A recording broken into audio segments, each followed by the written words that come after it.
और सुनील की बेटी रितु सो चुकी थी। तो सुनील ने उसके कमरे का दरवाजा बंद किया और अपनी पत्नी के खास कमरे में चला गया। हाँ, खास कमरा।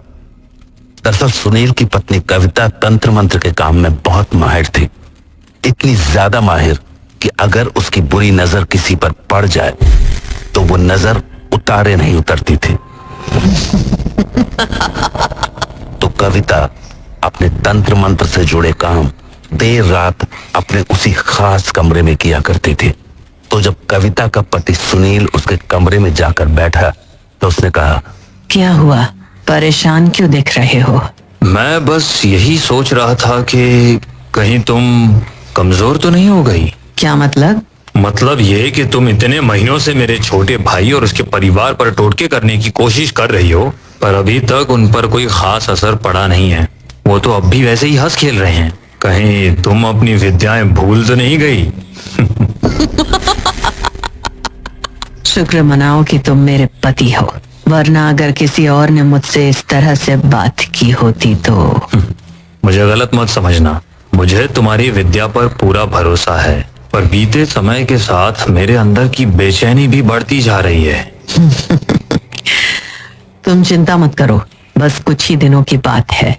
मैंने जो अब सोचा है उसके बाद तुम्हारे भाई और उसके छोटे से परिवार को संभलने का भी मौका नहीं मिलेगा।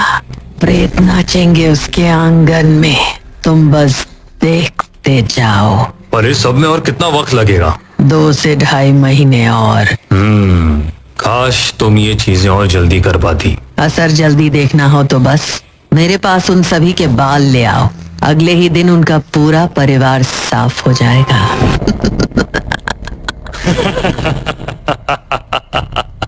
कविता का वो खास कमरा उसके और सुनील के ठहाकों से गूंज रहा था, पर वो दोनों ये नहीं जानते थे कि उनका छोटा भाई अनिल खिड़की से छिपकर उनकी सारी बातें सुन रहा था।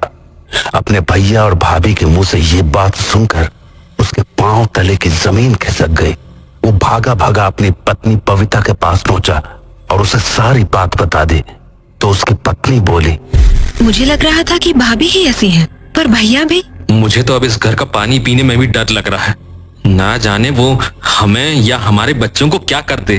कुछ नहीं होगा। बबीता, तुम इन टोना टुटका करने वालों को नहीं जानती। ये मैंने कहा ना, वो हमें छू तक नहीं पाएंगी। कुछ करना तो दूर की बात है। अरे पर ये बात तुम ऐसे कैसे कह सकती हो? क्योंकि आज तक उसके हर टोटके को मैंने ही काटा है। क्या?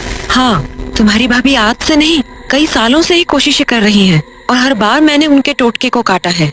इसलिए तुम घबराओ मत, वो हमें या हमारे बच्चों को छू भी नहीं सकेंगे। बबीता, क्या तुम्हें भी टोने टोटके आते हैं? क्या तुम भी? नहीं, मुझे भाभी की तरह तंत्र विद्या का ज्ञान तो नहीं है, पर हाँ, मैं कुछ टोटकों का काट जरूर जानती हूँ।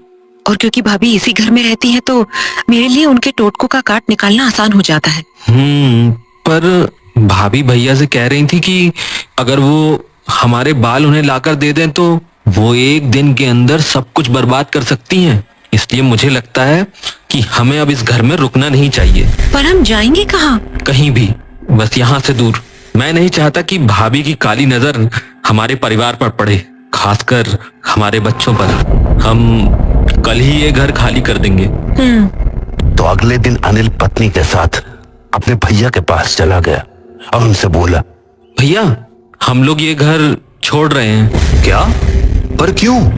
और ऐसे अचानक? भैया, नाटक करने की कोई जरूरत नहीं है। मैं जानता हूँ आप और भाभी भी यही चाहते हैं। अरे पर भैया, मैंने कल रात आपकी और भाभी की बातें सुन ली थी, इसलिए बस अब और कुछ मत कहिए। बस आपसे और भाभी से हाथ जोड़कर विनती है कि हमारे परिवार को अकेला छोड़ दें। अभी अनिल ने अपनी बात पूरी ही की थी कि वहां उसकी भाभी कविता पहुंच गई और वो बोली, तुझे जहाँ जाना है चला जा, पर मेरे खेल से तू बच नहीं पाएगा। तेरे साथ जो होना है वो तो होकर रहेगा। हमें अपने टोने टोटकों से मत डराओ भाभी। आज तक आपके सारे टोटके काटती आई हूँ, आगे भी काटूंगी। आपको जो करना है आप कर लो, पर मैं आपको हमारे परिवार को छूने नहीं दूंगी।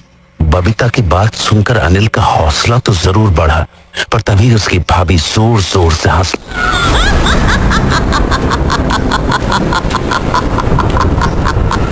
2 महीने, बस 2 महीने में तुझे समझ आ जाएगा कि मैं क्या कर सकती हूँ। तेरे घर पे मातम नहीं मनवा दिया तो मेरा नाम कविता नहीं। अपनी भाभी के मुंह से ऐसी बातें सुन के अनिल और सहम गया और उसने वो घर छोड़ दिया। पर नए घर में आने के बाद भी बुरे ख्यालों ने उसका पीछा नहीं छोड़ा था। उस घर को छोड़े हुए 1 हफ्ता हो चुका है, फिर भी मन में अजीब अजीब ख्याल आ रहे हैं। कहीं भाभी ने जो कहा है वो सच ना हो जाए। मैंने कहा ना, तुम परेशान मत हो, मुझे अपने बजरंग बली पर पूरा भरोसा है, वो ऐसा कुछ नहीं होने देंगे। पर अगर भाभी ने सचमुच कर दिया तो? पता नहीं, मेरा तो दिल बैठा जा रहा है। अनिल का दिल बैठना लाजमी था, क्योंकि कविता ने वो बात मजाक में नहीं बोली थी। उसका इरादा साफ था, वो अनिल और उसके परिवार को तड़पता हुआ देखना चाहते थे। इसीलिए उसने अपनी तंत्र साधना और ज्यादा बढ़ा दी थी।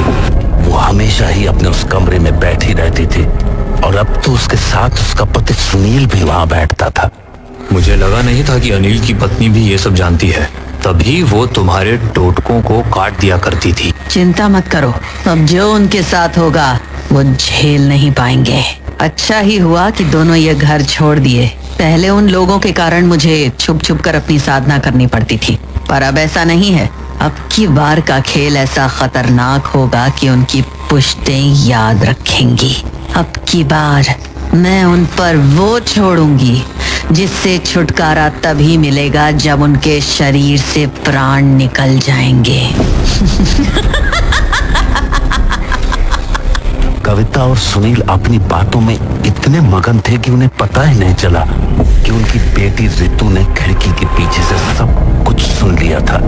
रितु अपने अनिल चाचा की दुलारी थी।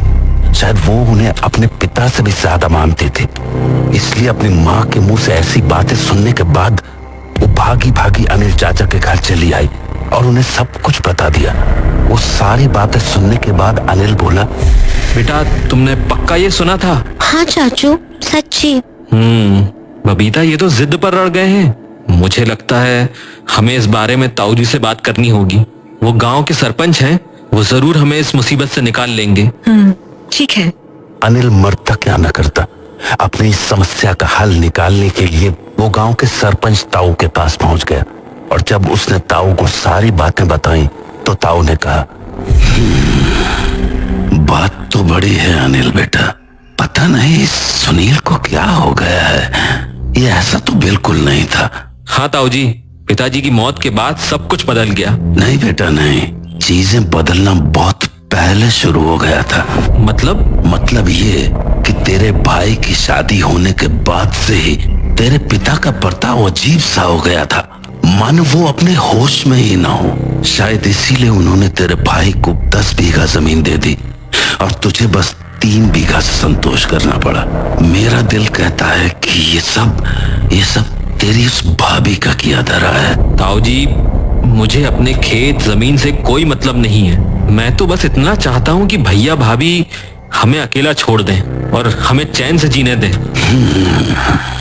एक काम करते हैं, सुनील के घर चल के उससे बात करते हैं, क्या पता वो मेरी बात मान जाए।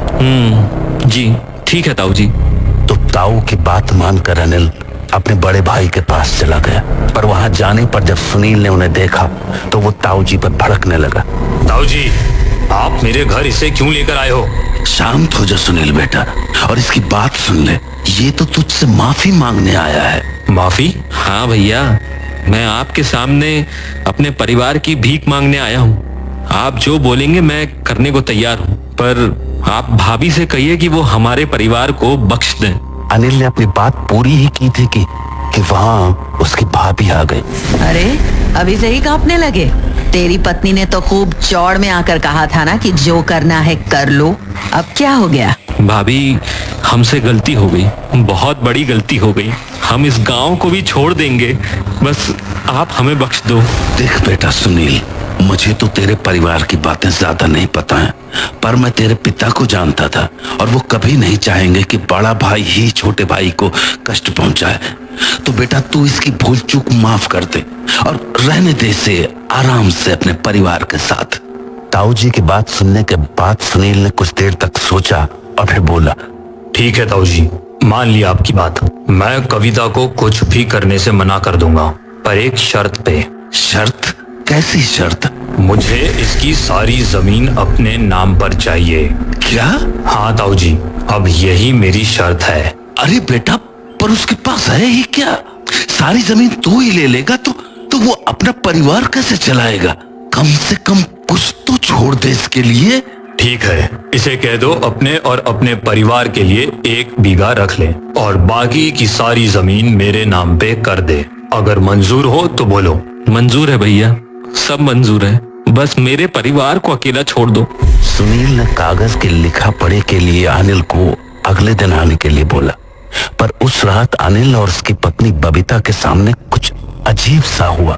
वो दोनों अपने कमरे में सोए हुए थे कि तभी उन्हें अपने घर के आसपास किसी के चलने की आहट सुनाई दी। शुरुआत में तो उन्हें वो आवाज किसी जानवर की लगी, पर फिर जब हथौड़े की जोर जोर की आवाज आने लगी तो दोनों ने घर के बाहर निकलकर देखने का सोचा, पर बाहर कोई भी नहीं था। उन दोनों को ये बात अजीब तो लगी, पर अपने मन का वहम समझकर उन्होंने उस बात पर ज्यादा ध्यान नहीं दिया। अगले दिन लिखा पढ़ी होने के बाद जब सुनील को अनिल के हिस्से की जमीन मिल गई तो अनिल ने कहा, भैया मेरा जो भी था मैंने वो सब कुछ आपको दे दिया है, बस आप एक वादा कर दो कि आप मेरे परिवार को बख्श दोगे। अनिल की बात सुनकर सुनील मुस्कुराया और अपनी पत्नी कविता की तरफ देखकर बोला, कविता, तुम इसके घर पर जो 2 महीने में करने वाली थी ना, वो अब 2 दिन में करके दिखाओ।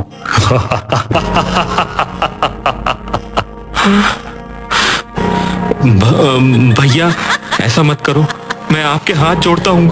अब हाथ जोड़ने का कोई फायदा नहीं है, क्योंकि खेल शुरू हो चुका है। घर जा, तुझे सब समझ आ जाएगा। कविता की बात सुनते ही अनिल ताऊ जी के साथ भागा भागा अपने घर पहुंचा। वहां देखा तो उसकी पत्नी सामने के आंगन में बैठकर बेटे के पैरों में पट्टी बांध रही थी। बेटे के पैरों से खून निकलता देखकर उसने पूछा, ये इसके पैर में चोट कैसे आ गई? पता नहीं, अभी तो ठीक ठाक खेल रहा था, ना जाने वहाँ कोने पे कौन कील ठोक गया, वही कील इसके पैर में चुभ गई। कील ठोक गया? हाँ, वहाँ आंगन के कोने में। अनिल को ये बात थोड़ी अजीब सी लगी और लगनी भी चाहिए थी। भला उनके आंगन में जमीन पर कील किसने ठोक दी? वो बैठा बैठा उस कील को देख ही रहा था कि तभी ताऊ जी वहां आ गए और बोले, बेटा बहुत बड़ी दिक्कत हो गई है। हाँ? क्या हुआ ताऊ जी? तेरे घर के चारों कोनों में ऐसी ही कील ठोकी हुई है। ये कोई आम टोटका नहीं है। तूने किसी को देखा था ये सब करते? नहीं ताऊ जी, मैंने तो ऐसा कुछ नहीं